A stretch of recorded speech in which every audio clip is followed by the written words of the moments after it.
Me to start with the last comment, because this has to do with the Great Divide and the Great Split, which isn't so great. It's just, another manifestation of that same karmic pattern between the violets and the greens and the blues that has been repeating over and over and over.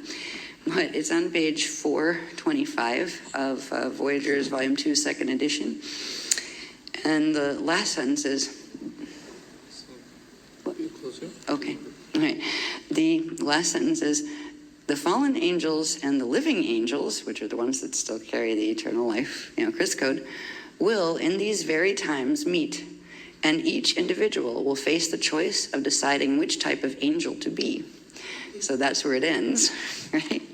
And that section starts with, it starts on page 422, and it's called Return to Innocence, Salvaging the Sacred, Healing World Religions. Said, in the times before the 208,216 BC fall of Brennoe, when the angelic human races of Earth suffered the loss of D12 access, all life experience was a living prayer of joyful spiritual and material celebration.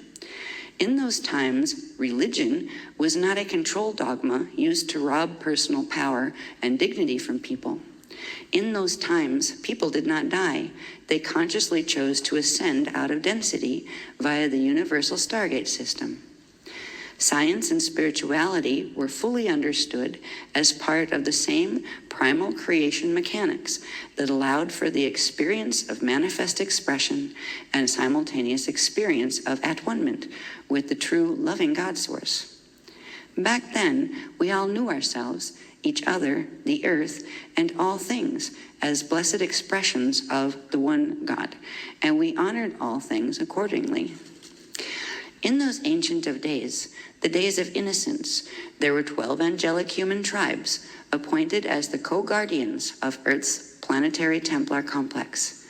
Each tribe was entrusted with one of the 12 Emerald Covenant Cloister Doratura plates. Each Cloister Doratura plate held 1/12 of the Founder's Emerald Covenant teachings on the nature and mechanics of reality, consciousness, and manifestation.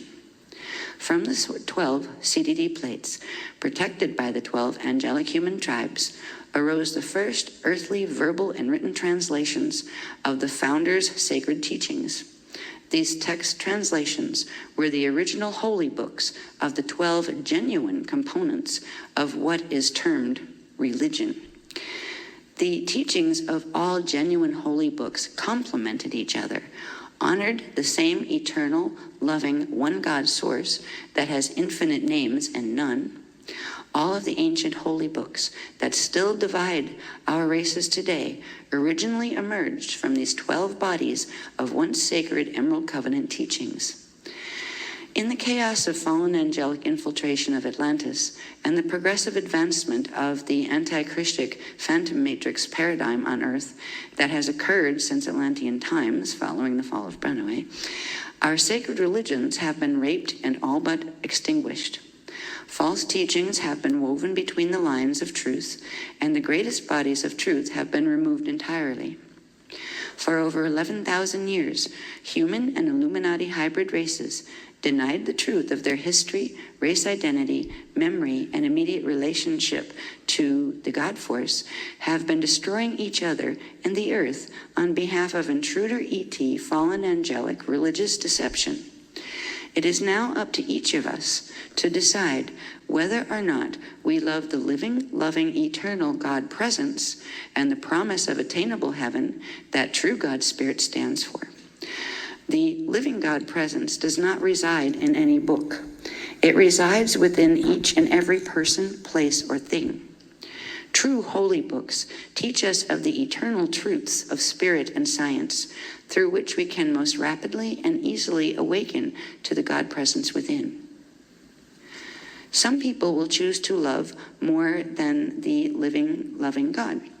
The twisted rantings and ravings of vengeful, harsh, and judgmental intruder ET false gods, because this provides them with false security and a socially acceptable frame of reference.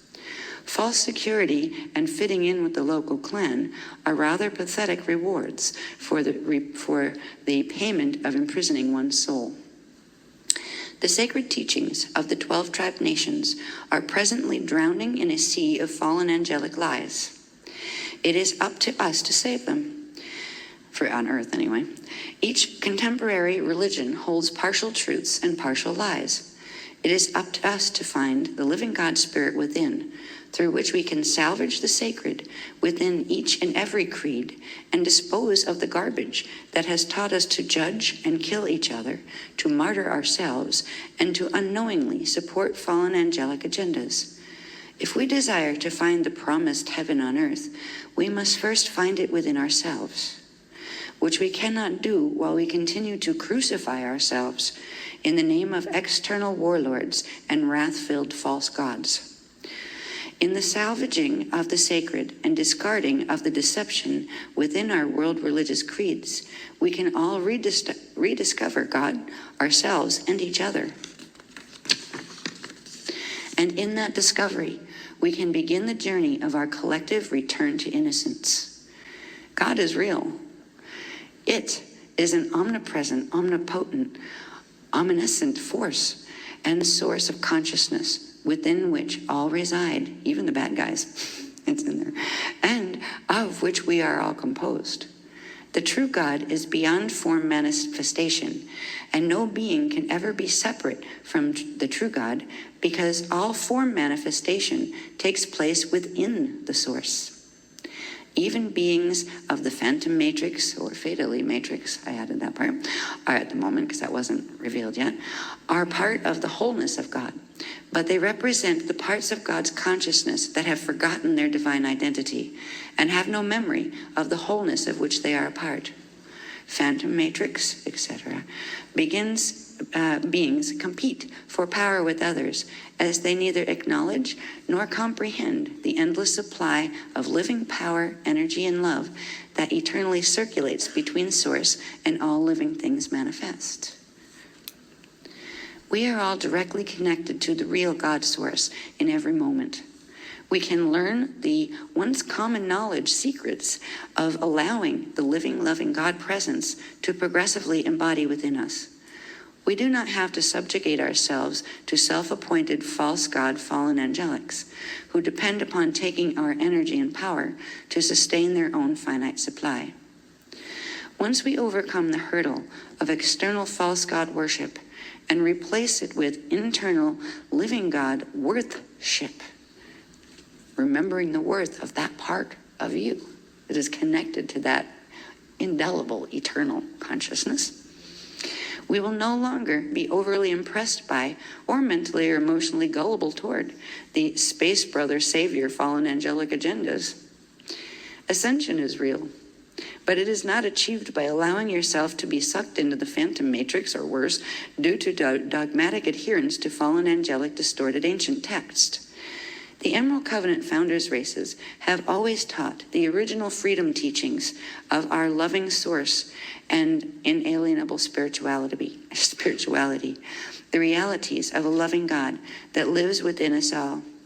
The founders also teach the sacred science realities of the Mahabharata, for which the real Christ story originally stood, and which the real man Christ, Joshua Melchizedek, and many others of all religions once passionately taught. Long ago, before our planet was hijacked by the spiritually and genetically twisted, mentally disturbed, power-hungry, fallen angelic souls of the Phantom Matrix, the Emerald Covenant teachings were humanity's heritage and common knowledge. The Emerald Covenant teachings were once the core, heart, and soul of every religion. These teachings belong to the Christian, the Muslim, the Jew, the Hindu, the Buddhist, the tribal shaman, to everyone. This was true in the days before the falcon, the phoenix, the serpent, the dragon, and the dove, and that's referring to references in Voyagers about the APIN matrices and things like that were set in the grids, before they laid out their territorial claim on Earth and attempted to possess humanity's soul. These were the Ancient of Days, the days of innocence, when angelic humans lived in peace and joyful union with all other kingdoms in God's house of many mansions. That is our 15-dimensional time matrix system, and it's a lot bigger than we knew when the Voyager's books came in, and the many others of its kind. These were the days before the dereliction of Atlantis. Right now, in the Bridge Zone Inner Earth time continuum, which was what we were working at the time that the Voyager's books were given, that represents humanity's victorious future. The days of innocence are reborn. Today, we are faced with a truly profound choice. Do we subjugate and sacrifice our living inner Christos upon the altar of wrathful gods from ancient books? Or do we reach within and Godward to find the living presence of Source that has always been there? These are the most decisive of times, for in the contemporary drama, we will witness the long foretold battle of the angels. The fallen angels and the living angels will, in these very times, meet, and each individual will face the choice of deciding which type of angel to be. They wanted me to bring that back to our attention. And again, this is where the concept and the words, the original freedom teachings, that's where the freedom teachings name came from as well, from the Voyager's books. Even back then, before all of the large structure was known and before all of the big drama started to be revealed, it was only small parts of it, mostly the historical part was revealed.